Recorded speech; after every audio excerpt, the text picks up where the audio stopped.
Gusto nyo bang makilala ang inyong business, kumita, sumikat at maging patok online or TV? Get more customers and grow your business. Advertise now. From the studios of Litter News Philippines, Errol Dakame of Tamaong Asset.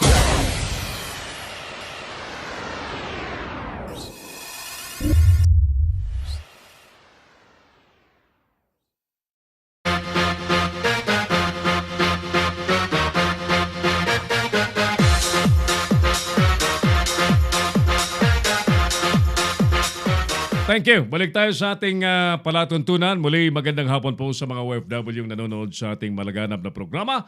At syempre sa mga nasa key cities, especially sa Metro Manila. Kaibigan, nasa linya natin si DILG, Undersecretary Bobot Dinio. Siya po yung head po ng National Barangay Affairs at mga bagay-bagay na may kinalaman po sa barangay management. At tama-tama ang ating tanong ngayon ay yung mga panukalang postponement po, muling postponement ng barangay election. Yusek Cap Idol, Bobot Dinio, sir. Magandang hapon po si Errol Dakame sa Leader News Philippines. Magandang hapon, Errol. At siyempre sa mga tagapakinig natin, sa lahat ng sulok ng mundo, alam ko namang napakalakas ng ating istasyon, most especially sa OFW. Thank you, sir, for taking our call. Alam ko, busy naman kayo, pero salamat tuwing tatawag po kami, available po kayo. Anong take mo, sir, dito sa mga nagpapanukala na naman na ipagpaliban muli ang barangay elections? Okay lang yan, dahil unang-una, Errol, ito lang ang unang-unang set ng mga barangay official na kung saan 2 taon lang mauupo. Aha. Kung natatandaan mo, Errol, nung time na barangay captain ako, 553 ako 2 beses na 5 taon at 1 beses na 3 taon. Kaya ako nanungkulan sa loob ng 13 taon. Kasi kung halimbawa mag-i-eleksyon na naman sa next year, wala pang ang seminar ang ating mga tanod, wala pang seminar ang ating mga lupon, wala pang seminar ang ating mga barangay health worker, tapos eleksyon na naman. Wala nang mangyayari dito kundi sa, alam mo naman, lalo na pag barangay election, ilan na naman ang mamamatay, ilan naman ang mag-aaway-aaway na at ang tanong, dito pa lang kami sumisipa ngayon Nakita mo ngayon, kahit na magkaroon naman ng postponement, nakita nyo yung DILG. Ngayon lang nagkaroon kung saan ang DILG ngayon nagsususpindi kami, nagtatanggal kami ng mga barangay captain, mga barangay kagawad at SK na nagmamalabi sa pwesto. Kaya tawag mag-alala yung ating mga mamamayan dahil ngayon lang nagkaroon ng ganito ang DILG. No talagang kamukha nito. Lahat ng hindi sumunod sa utos na Secretary Anyo sa Manila Bay Cleanup.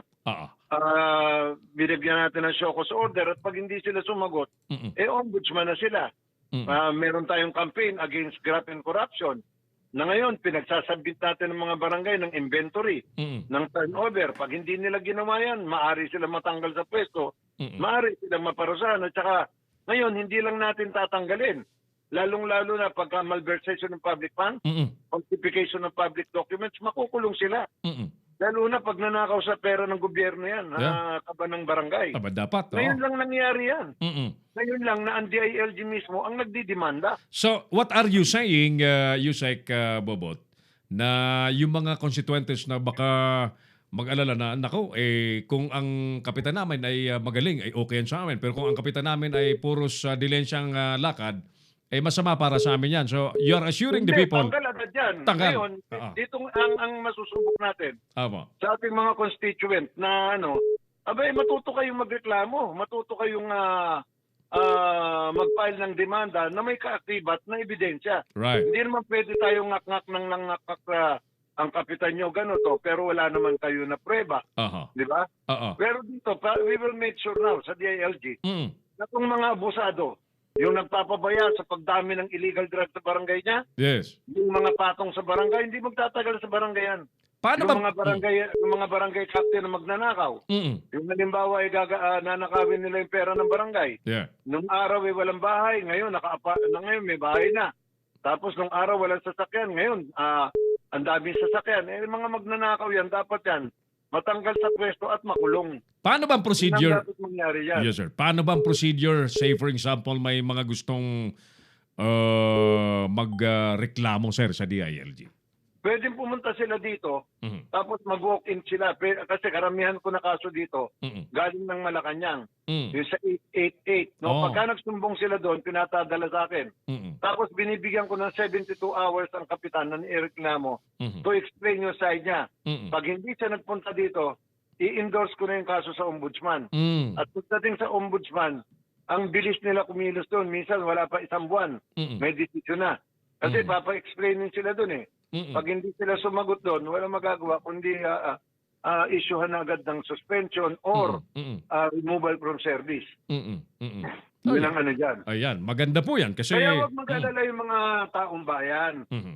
Dahil nakita nyo naman ngayon, talagang hindi, pagka ikaw ay saka natutuwa ako, Mhm. may mga kagawad ngayon na to, meron na naman to galing sa opisina, Ah. galing pumunta dito, dala-dala mga ebidensya Mhm. na yung kapitan nila ay naglalabas ng pera na pondo ng barangay nang walang liquidation. Nako.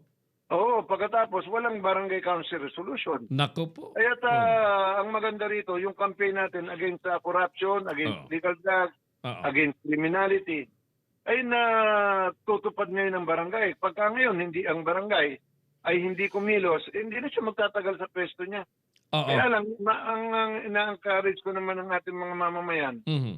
matuto naman sila na punahin ang kanilang barangay. Mhm. Matuto sila na yung kapitan nila ay hindi naman forever yan dyan. At saka ngayon, kahit nalalapit sila sa mga mayor nila at saka sa mga congressman, hindi na pwede. Ayun. No, hindi pwede yung mga palakasan dito. Ayan, very good, very good. Kasi may Oo. mga barangay chairman na Yusek na sobrang lakas kay Mayor, bata ni Mayor.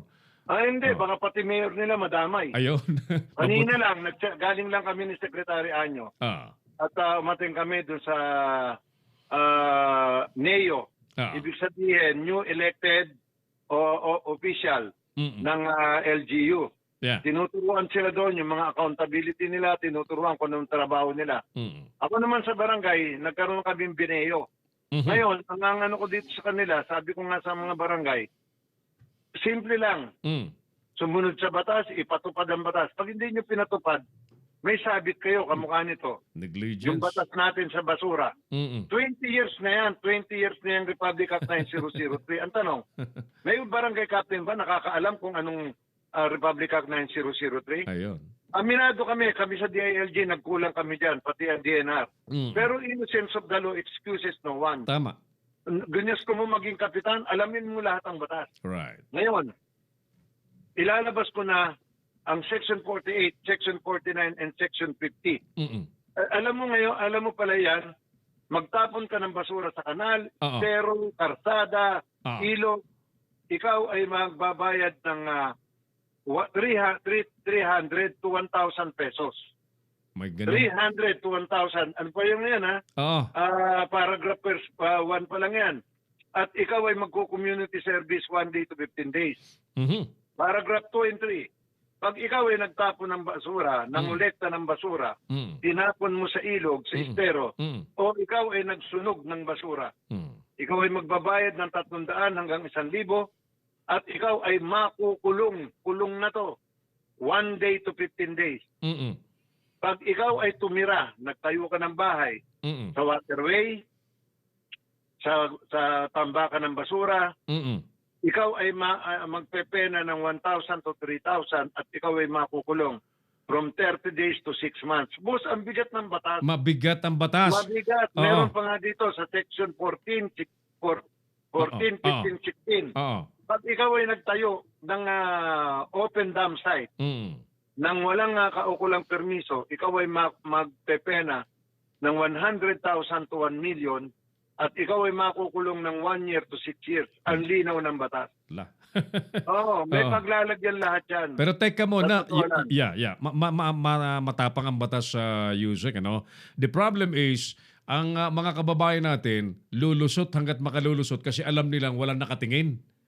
Hindi, kaya nga doon, wala akong pakialam. Mm.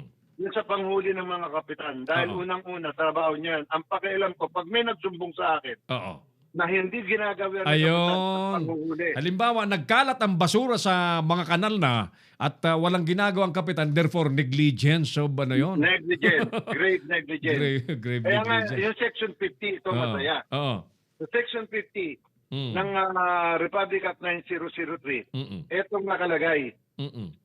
sanction, ha? Mm-mm. Malinaw na malinaw. Mm. Section 50 ng Republic Act 9003. Mm-mm. Anong eksakto? Any person Mm-mm. who violates Section 48, no? Mm-mm. Ito yung penalty clause, ha? Mm-mm. Ito. Administrative sanction. Mm-mm. Local government official, governor, mayor, punong barangay. Mm-mm. Official of government agencies, kamukha ng mga pulis, Mm-mm. who fails to comply with the enforcement rules and regulation promulgated relative to section shall be charged administratively in accordance to Republic Act 7160. Mhm. Ito ngayon yung ginagawa kong pagsuspindi sa kapitan Mhm. at saka sa mga kagawad. Etong batas na to na nakalagay sa Republic Act 7160, Mhm. Book 3, Chapter 3, Section 389. Mhm. Punong barangay shall enforce all laws. Lahat ng batas. Hello. Yusek. Importante itong pinapaliwanag ni Yusek para sa kaalaman ng mga taga-barangay, mga constituentes, mga barangay officials. Kasi pagka yung barangay officials ay tatanga-tanga talaga, hindi pwedeng, hindi pwedeng idahilan na Yusek, ano? Hindi pwede. Hmm. Unang-una, ginusto mo magkapitan. Yeah. Panindigan mo dahil kung hindi, merong first kagawad na nakaabang. Tama, tama. Tapos may, yung pagka sumabla yung first kagawad, may second kagawad, Right. may third kagawad. Kaya tayo may rule of succession. Mm-mm. Kaya dito ngayon, talagang lalo na yung anti-corruption campaign natin. Mm-mm. Dahil ngayon, na ilalabas ni Kapitan ng pera ng barangay Yeah.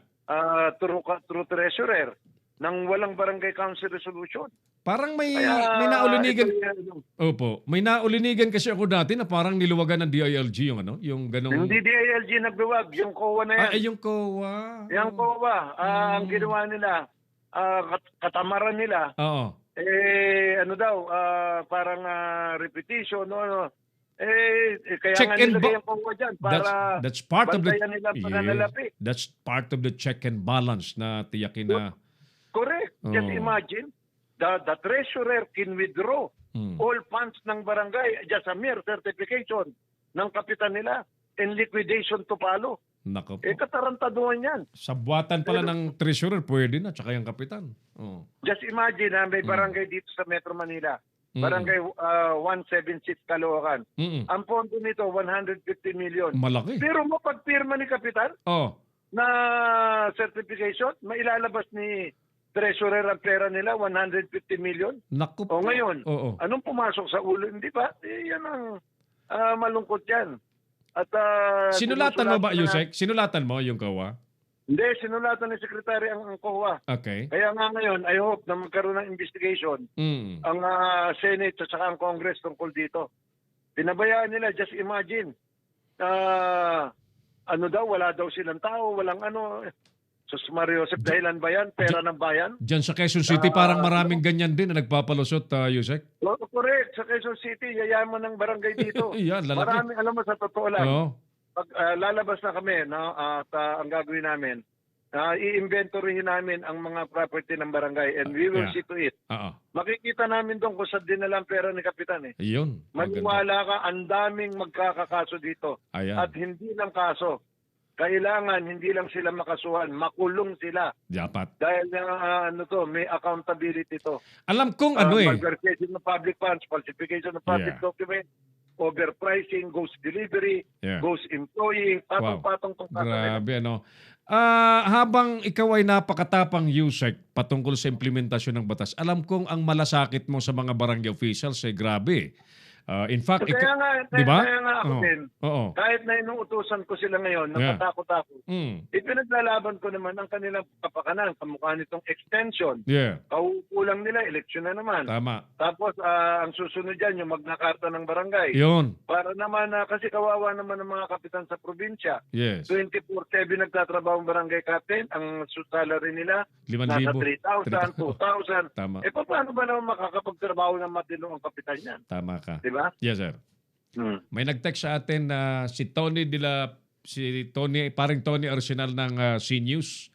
Ano daw ang pananaw ni Yusek sa nanapak na congressman ng probinsyano party list? Alam mo, congressman yan eh. Baka mayari na naman ako. Baka ipatawag na naman ako sa Congress. Pero that's grave abuse of authority. Ha? Sa batas. Kahiya. Dapat, that's conduct unbecoming Yes. of an elected national government official. Tama. Waiter lang yan. Kaya ako naman, ang ano ko dun sa waiter, mag-file siya. Mag-file siya. Ng lang na kaso. Kababa. Na parang kaso ng isang ano yan. Kaya lang sabi ko nga, conduct unbecoming. Just imagine, Yeah. ikaw ay wala namang provocation na nakita doon. Nasasapakin mo ang isang dahil sa kapritsyo mo. Palagay ko, don't know, no? Kasi party list daw yan eh. Tapos nakalagay, probinsyano. Bakit? Ganyan ba si Cardo? Naku. Di ba tagapagtanggol ng Yes. Kaya yan, sumikat yung yung probinsyano, yan dyan sila sumakay ngayon. Iyon nga eh. Sa kasikatan ng probinsyano. Pagkatapos, di ba ang sinusuntok ni Cardo yung mga masasamang tao, Tama. yung masasamang loob, ewan ko kung sinong Cardo yan. Baka baka kailangan i-drug test yung congressman na yan. Yun na nga hindi niya ba alam na official na siya ng gobyerno ngayon? Oh. May power tripping bigla Akala niya, mga boss, madami na CCTV ngayon. Doon siya Meron na tayong eye on the sky. Yes. Behave kayo, di ba? Nagkagaw na congressman yan. Kababayan ko pang niyari niya. Kung nandun lang ako, baka naibalik ko kagad yung sapak sa kanya. Kaya nga kinakita niyo naman what is happening now. Pagka yung kamukha nanlalait ka. Yes. Sandali ka lang i-video, di ba? Tama po. So, ganun yung sinasabi mo sa barangay na hindi pwede yung abusado. Dapat magtrabaho lahat ng matino. Hindi pwede. Kamukha niyan. Challenge na sila. Challenge na sila ni Mayor Isko ng Maynila. Tama. Grabe. Bakit ang baklaran? Kalilinis lang. Yeah. Biro mo nagkaroon ng operation. Wala pang 2 oras. Parang anarkiya ito. Parang last Tarantado ito. Totoo yun. Ng mga sidewalk sa kanilang barangay captain, sa kanilang mayor, at sa station commander niyang baklaran na yan. Para kayong mga bugok na binuang nitong mga sidewalk vendor na yan. Sa totoo lang. Pero matanong ko lang. Yes, sir. Tanungin ko lang itong mga sidewalk vendor. Magkano ginastos nyo yan sa paggawa ng sidewalk? Magkano ginastos nyo? Pero ang yung sidewalk gawa na lakaran ng tao. Yung karsada, daanan ng sasakyan. Magkano ginastos nyo dyan sa karsada? O ang binabayaran nyo ay yung mga kutongero sa barangay, kutongero sa syudad, kutongerong pulis, kutongero sa MMDA. Palagay ko, dahil sa pinakita na political will ni Mayor Isko, maraming mapapahiya ngayong mayor. Marami. Sa Mayor Metro Manila, sa pagka pala in-implement ang batas, titino. Tama. Pero pagka ang batas, nag-iintay ka ng lagay, palagay ko kami din dito sa DIE, dapat implement na namin yan, kasuhan namin ng kasuhan yan. Hanggat lalo-lalo na. Kaya pala nung last election, ang lalakas ng ang kakapal ng mga mukha nitong mga politiko na namimili ng boto. Totoo. Dahil meron pala nabawi. May ginagatasan pala. meron palang iniintay na ganito. Yeah. Just imagine, 5 million a day ang koleksyon. Wow! Kaya gumastos ka man ng 100 milyon Okay lang. Mababawi mo pa lang yan sa wala pa isang taon. Bawi na ni politikong pulpul na namimili ng boto. You mentioned Yun. na the barangay chairman sa Baclaran. Anong plano mo dyan, Yusek, sa kapitan dyan sa Baclaran? Hindi, alam mo kasi ganito, no? Kanya-kanya kaming trabaho. Oo. May trabaho kasi ang MMDA sa clearing. Okay. Pero pag ang MMDA nag-ano sa akin, kasi trabaho nila yan eh. Pag ang MMDA Nagreklamo? bigay sa akin ng reklamo, Oo. that's the time, papailan ko ng kaso si Kapitan. Patatawag ko yan. Pag hindi pumunta, pailan ko ng grave negligence sa pagpapabaya. Kasi kinumplay na siya ng MMDA eh. Di ba? So ayun po, kailangan kailangan ko din naman ang complainant, di ba? Pero shall we wait for the complainant? Obvious naman na, Yusek. Hindi, kasi sabi ko nga sa iyo, ayoko sa tawan. MMDA, trabaho nila yan. Okay. No? Clearing ng sidewalk at saka clearing ng kalsada. Okay. At siyempre, pero sa akin, ako pagka papailan ko yan. Kahit na baka pag hindi ako makapag-intay dyan. Oo nga. Pailan ko ng kaso yan. I think mas maganda pailan mo na yan na Yusek para malay mo, yung pag-file mo ang maging dahilan bakit ay biglang luminis ka agad yan. O di palakpakan ng mga Anyway, tao. pakukuhanan ko na muna ng mga Video. yung video tsaka Tama, Kaya Yusek. mo sa ko sa legal namin. Alright. Pag ako na mismo magpapile ng demanda dyan. Anong mga susunod pang aktibidades nationwide para sa mga taga-barangay, Yusek? Okay, meron kami ngayon tinatawag na EO70. The President wants to end insurgency sa buong Pilipinas. Ngayon, yung EO70 ang tawag dyan LCAC, End Local Communist Armed Conflict. The President wants to end the insurgency, violent extremism, tapos terrorism. Pero ang gagawin natin ngayon, paano ba? andyan pa rin ang military at ang police. Pero the first is economic development program ibababa sa barangay. Up to the parplang barangay sa ating Yeah. Kaya nga ngayon, meron na nagpunta dito sa opisina ko at may pinresent na drone. Yung drone na malaki. Doon sa drone, pwede namin kargahan ng mga solar panel, solar na ibabagsak hanggang doon sa mga barangay na walang karsada. Magaling. At ito na ngayon, pati lahat ng tulong na may ibibigay natin sa lahat ng barangay, Madali ibababa ngayon yung presidente. Lahat ng tulong hanggang sa dulong-dulong barangay. Lalo sa So, kabundukan, ito yung naaral namin na LCAC. Ganda yan, maganda. Ito na pinagano natin. At of course, ako, naghihingi ako ng pera sa Congress at saka sa Senado para matrain ko lahat ng kagawad, lahat ng lupon, lahat ng tanod, lahat ng barangay health worker, tapos yung barangay disaster coordinating council, barangay council for the protection of women and children, at saka barangay council for the protection of environment and natural resources. Maganda. Dito na tayo pupunta. Tama po. Kailangan training natin to, wala na. Ang liit na nga na sweldo, tapos wala pang training. Tapos ang gagastos pa, barangay hindi. DLG ang gagastos ngayon dito. May nag-text sa Yusek, pwede ka na raw mag-senador sa lawak ng mga tagahanga mo. Sabihin mo sa kanya, bet niya ako dinimot. Hindi ba nag-file na akong pagka-presidente ng Pilipinas? Oo. Biro lang, joke. Yusek, maraming salamat po sa inyong oras. Maraming salamat. Mabuhay kayo at sa mga kapitan. Lahat na magtatrabaho na kapitan at saka kagawad, pararangalan ko kayo. Very good. One more. We're winding up. Kunti na lang yan. Yusek. Hello, pare ko. Yan. Pararangalan mo yung mga masisipag. Lahat ng masipag, bibigyan kong jacket araw-araw. Ayos, bigyan na ng jacket lahat naman yan. ng mga pasaway, lahat ng kotongero, lahat ng magnanakaw sa gobyerno at kurap, ninanakaw niyong pera ng barangay.